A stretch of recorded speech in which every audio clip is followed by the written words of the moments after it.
Namo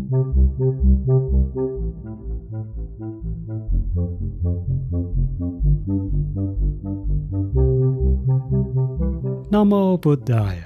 Welcome back to Monks in the Morning from Colombo Dhamma Friends of Mahameonawa. The monks here are so happy to get to spend time with you now. It's really hard to find people in the world who are interested in learning and practicing the Dhamma.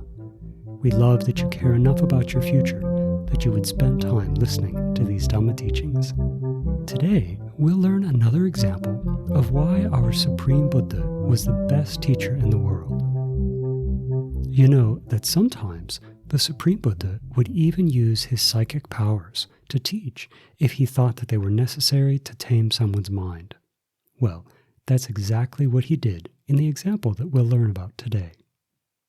We'll also recite the Chanda Paritta, so get your chanting book ready or click on the show notes link to download a copy or read online. Now let's take the refuges and the precepts. Sadhu, sadhu, sadhu. Namo tassa bhagavato arahato samma sambuddhassa. Namo tassa bhagavato arahato samma sambuddhassa. Namo tassa bhagavato arahato samma sambuddhassa. Buddhaṃ saraṇaṃ gacchāmi. Dhammaṃ saraṇaṃ gacchāmi. Saṅghaṃ saraṇaṃ gacchāmi. Dutiyampi buddhaṃ saraṇaṃ gacchāmi. Dutiyampi dhammaṃ saraṇaṃ gacchāmi. Dutiyampi saṅghaṃ saraṇaṃ gacchāmi. Tatiyampi buddhaṃ saraṇaṃ gacchāmi. Tatiyampi dhammaṃ saraṇaṃ gacchāmi. Tatiyampi saṅghaṃ saraṇaṃ gacchāmi. Sadhu, sadhu, sadhu. Say after me, I observe the precept of abstaining from killing beings.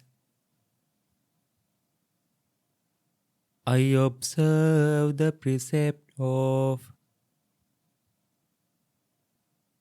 abstaining from stealing. I observe the precept of abstaining from sexual misconduct. I observe the precept of abstaining from telling lies. I observe the precept of abstaining from taking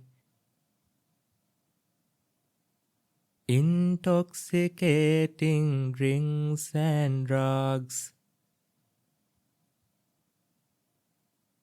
with the refuge of the Noble Triple Gem. I observe these precepts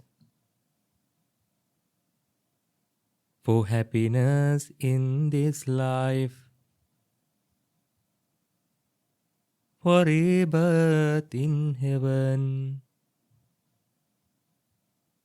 to escape from the sufferings of samsara,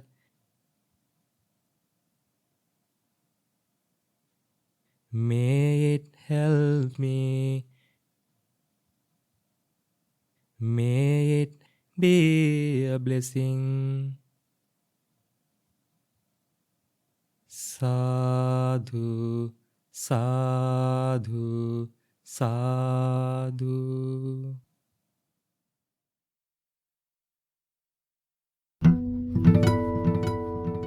Namo tassa bhagavato arahato samma sambuddhassa. Homage to the Blessed One, the Worthy One, the Supremely Enlightened One. Sadhu, sadhu, sadhu. Namo Buddhaya. I know that recently some of you have been thinking about sensual desire, kamachanda. This is one of the hindrances that happens when we try and meditate. We start thinking about beautiful things to look at or to taste or to touch or to listen to, and it distracts our mind from meditation. It can also cause lots of problems in our lives in general when we're too attached to material things, especially to beautiful things. So that reminded me of a story about one of the greatest disciples of the Supreme Buddha, the Arahant nun, tame.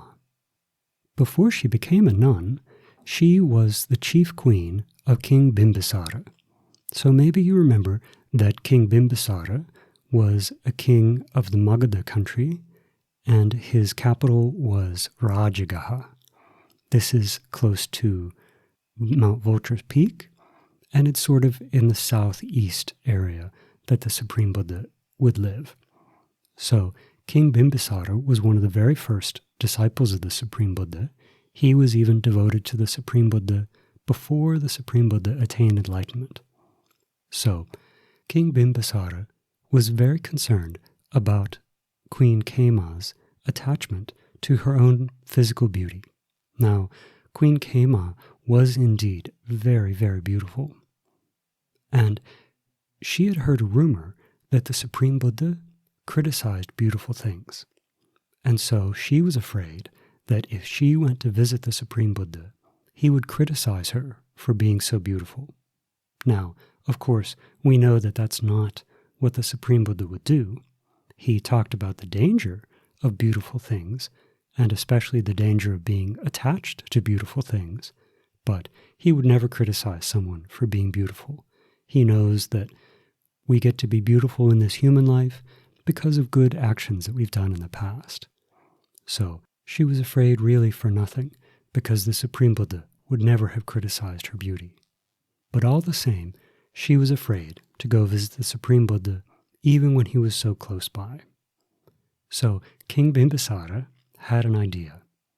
He thought that if he could convince his Queen Kema that the bamboo grove, the monastery where the Supreme Buddha would usually stay, was so beautiful, then she would have to go visit it. So he hired some poets to make songs saying how beautiful Veluvana was, the bamboo grove. And he hired actors to sing these songs, so she would have this desire, she would want to visit the monastery. And so that's what he did. And when she heard these songs, she thought, wow, this sounds like a really beautiful place. Where is this beautiful place? And she asked, and the singer said, Queen, it's the bamboo grove right here in your own city where the Supreme Buddha lives. So when she heard that, she thought, okay, I need to go visit the Supreme Buddha. If he lives in such a beautiful place, then he can't hate beautiful things that much. So one day, soon after that, she went to the bamboo grove to visit the Supreme Buddha. Now, of course, the Supreme Buddha knew that she was coming, and he had a plan for how he would tame her mind. He knew that she was so attached to her own beauty that something very beautiful would get her attention.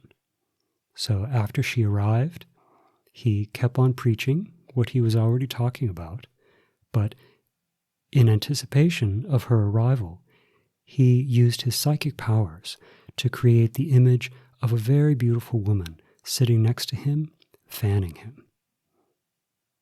And so when Kema arrived and saw this beautiful woman next to the Supreme Buddha fanning him, she thought a couple things. First of all, she thought, well, my goodness, if a beautiful woman like that can sit next to the Supreme Buddha and he doesn't criticize her, well, then he's not going to criticize me.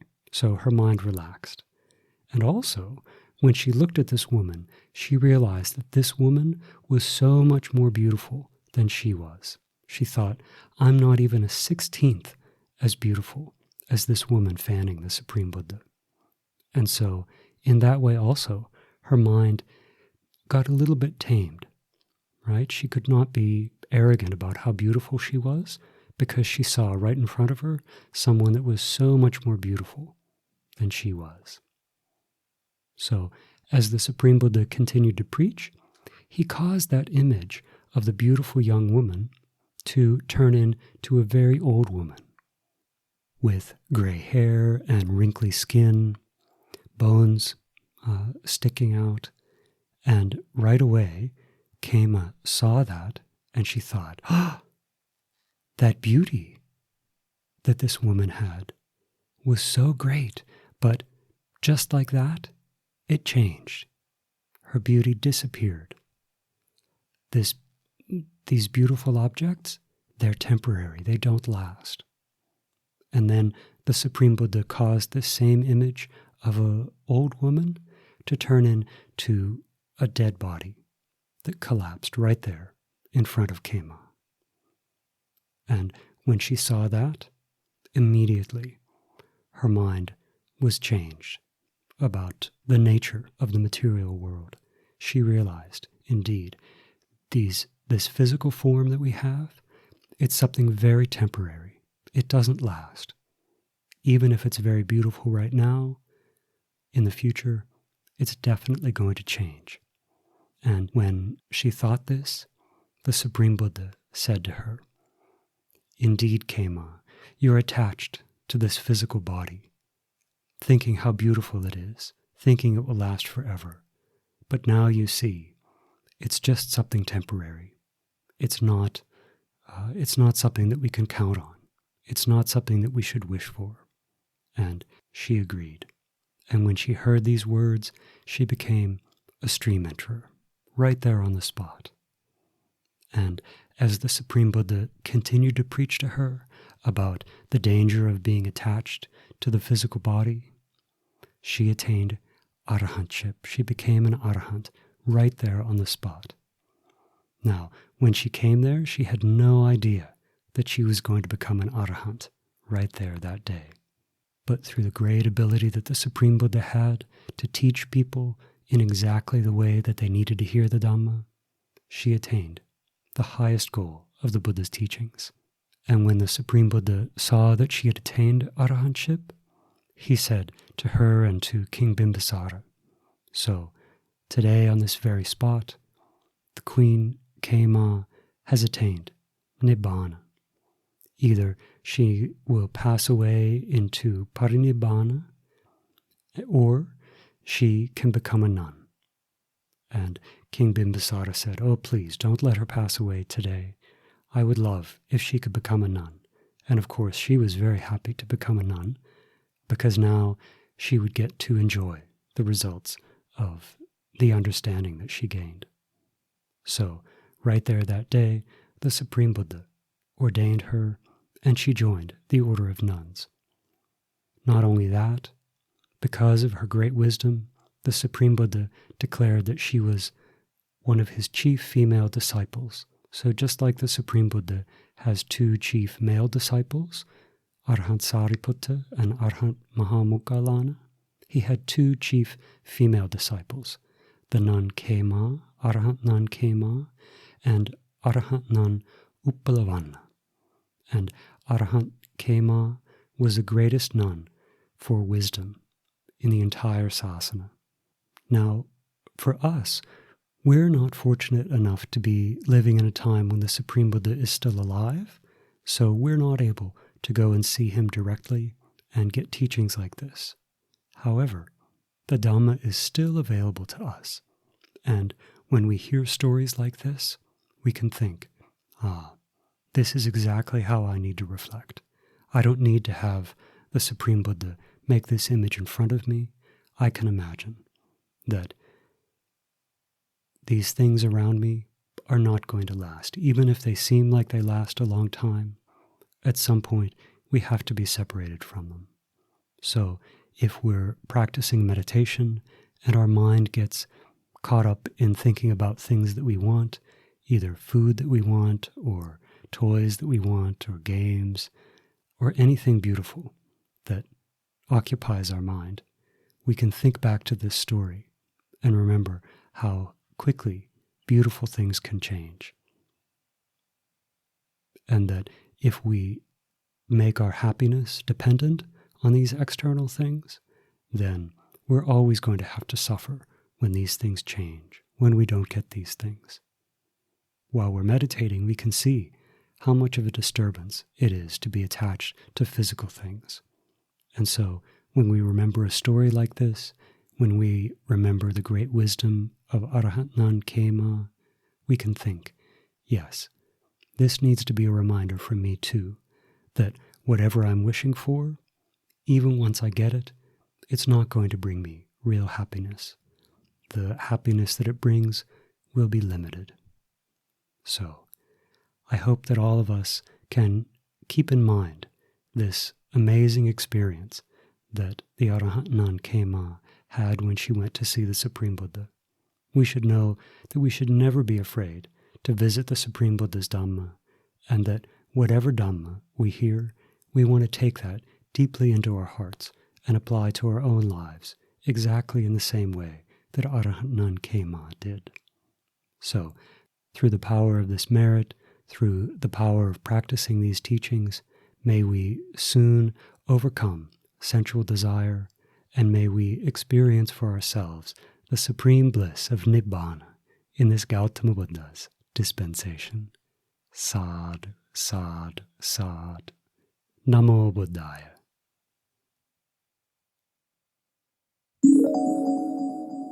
Chandaparita, Discourse given to the moon deity. Turn to page 34 in your chanting book. Whenever a disciple of the Supreme Buddha gets into trouble, the first thing that they should think about is their refuge in the Supreme Buddha. That's exactly what Chandima, the moon god, thought when an asura attacked him. We can find this story in the Samyutta Nikaya, in the chapter on young gods. Now let's chant it together. Namo tassa bhagavato arahato samma sambuddhassa.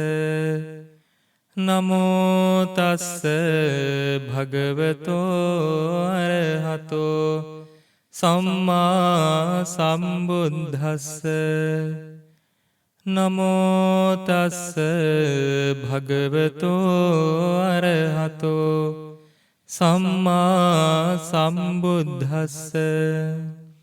Evaṃ me sutaṃ ekaṃ samayang bhagavā sāvatthiyaṃ viharati jetavane anātha pindikassa ārāme tena khopana samayena chandima deva punto rahuna asurindena gahito hoti atakho chandima deva punto bhagavantaṃ anussaramano Tāyaṃ vēlāyaṃ imaṃ gātaṃ abhāsi. Thus have I heard on one occasion the Blessed One was living in Savatthi at Jetavana at Anathapindika's monastery. At that time Chandima, the moon deity, was captured by Rahu, one of the kings of the Asuras. Thereupon calling to mind the Blessed One, Chandima the moon deity, recited this stanza.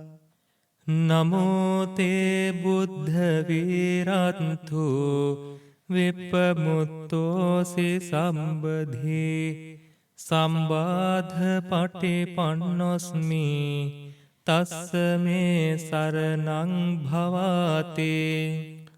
O Buddha, the hero, I pay homage to you. You are completely free from all suffering. I have fallen into trouble. Please be my refuge and help me. අතකෝ භගවා චන්දිමං දේව පුන්තං ආරම්භ රාහුං අසුරෙන්දං ගාථාය අජ්ජභාසේ. Then the Blessed One addressed Rahu Asura in verse on behalf of Chandima, the moon deity, thus. තථාගතං අරහන්තං චන්දිමා සරණං ගතෝ Rahu චන්දං පමුච්චස්සු බුද්ධාලෝකානුකම්පකාතේ. O Rahu, Chandima has gone for refuge to the Tathagata, the Arahant. O Rahu, release Chandima, the Buddha's radiate compassion on the beings of the world. අතකෝ රාහු අසුරින්දෝ චන්දිමං දේව පුන්තං මුංචිත්වා තරමාන රූපෝ යේන වේපචිත්ති අසුරින්දෝ තේනුපසංකමි උපසංකමිත්වා සංවිග්ගෝ ලෝමහට්ඨජාතෝ ඒකමන්තං අට්ඨාසේ ඒකමන්තං ටිතං කෝරාහුං අසුරින්දං වේපචිත්තේ අසුරින්දෝ ගාථාය අජ්ජභාසේ.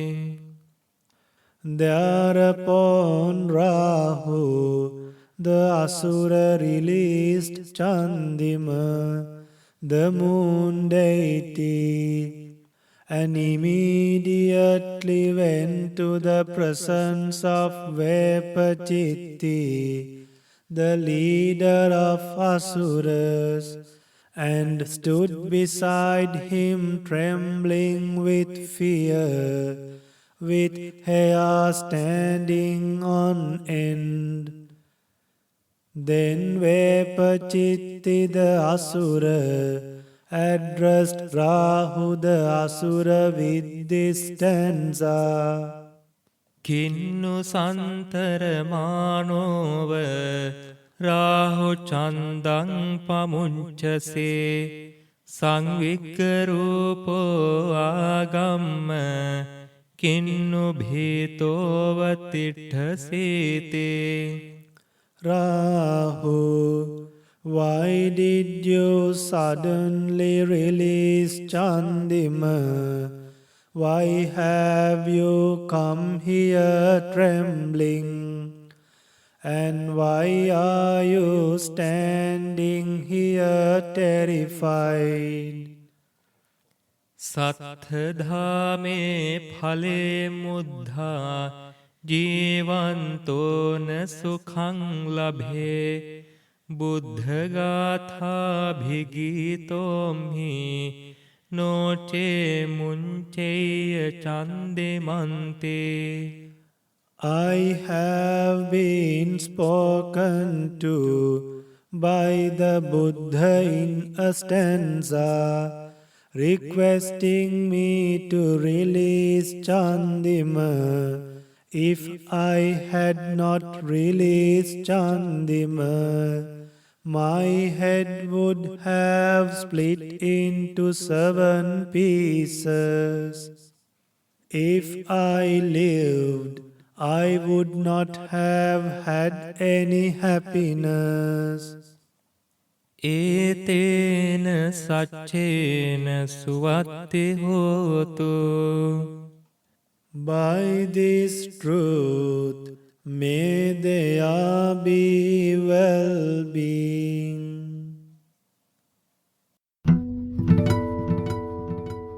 It was great to spend time with you again today.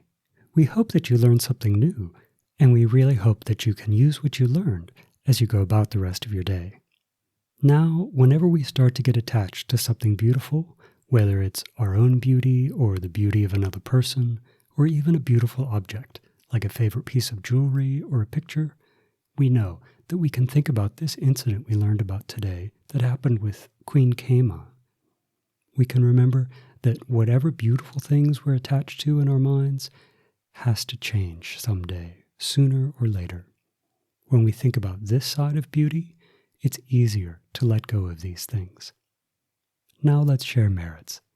Today, by body, speech, and mind, we've done many wholesome actions, and when we do actions like this, we like for others to have happy minds thinking about these. So, may our teacher Lokusoya Hangsa, may our parents, our relatives, all of our friends rejoice in this merit, and may they soon experience for themselves the supreme bliss of Nibbana in this Gautama Buddha's dispensation. Sadhu, sadhu, sadhu. Namo Buddhaya.